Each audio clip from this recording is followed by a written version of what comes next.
Alors, je vais vous montrer comment montrer qu'un tableau est un tableau de proportionnalité. Alors, pour montrer qu'un tableau de proportionnalité, par exemple, on considère le tableau suivant.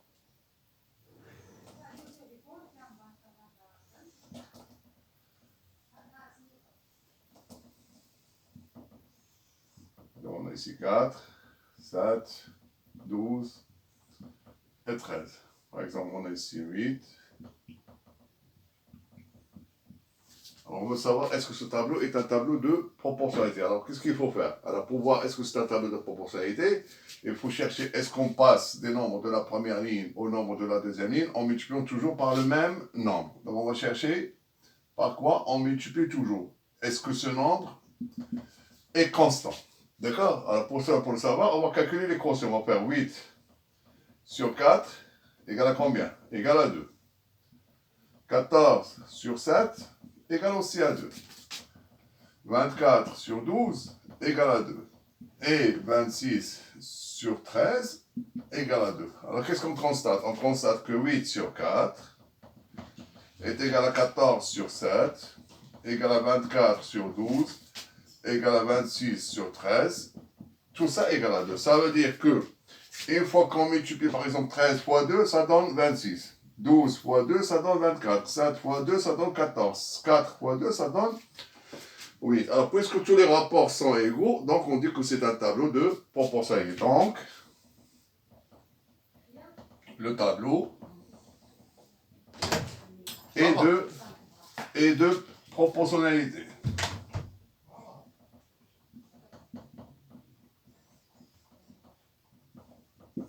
D'accord? Et 2 est appelé, dans ce cas, le coefficient de proportionnalité.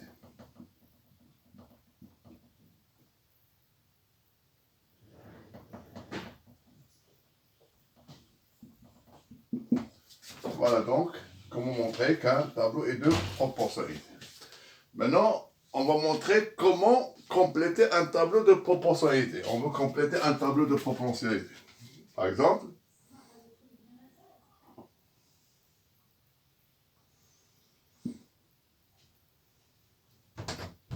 on a ici, par exemple, 5, ici 15, ici, par exemple, c'est pas moi, donc il y a ici 7. Et on va chercher cette case X. D'accord? Alors voilà comment on va faire. Alors ici, on peut le compléter, première méthode, on peut le compléter horizontalement. Première méthode, c'est-à-dire comment on passe de 5 à 15. Alors pour passer de 5 à 15, on effectue 15 divisé par 5, ça va nous donner 3. Donc on va multiplier par 3. Donc on passe de 5 à 15 en multipliant par 3. Donc la même chose, pour passer de 7 à x, il faut multiplier par 3. Donc on dit que x est égal à 7 fois 3 égale à 21. Et ce tableau sera un tableau de proportionnalité. Par exemple, ou bien on peut passer dans ce sens-là. D'accord? Comment on fait pour passer de la première ligne à la deuxième ligne? D'accord? On cherche par exemple le nombre qu'on doit mettre ici. Alors pour chercher le nombre, on fait 7 divisé par 5. 7 divisé par 5, ça va nous donner 1,4. D'accord?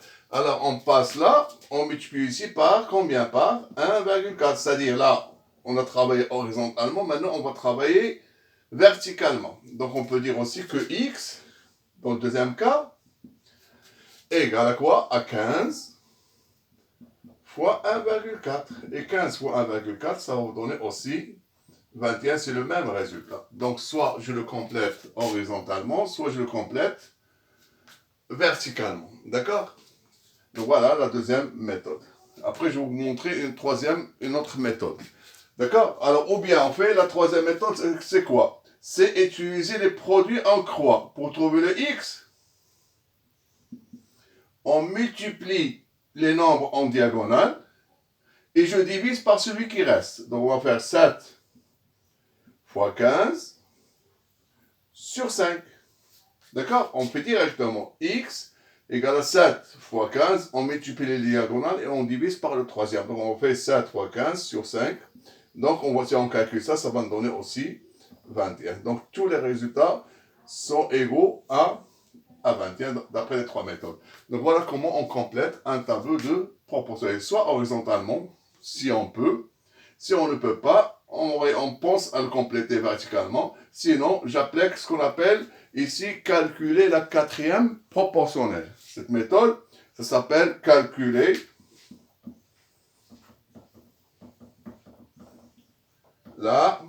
toutes les méthodes.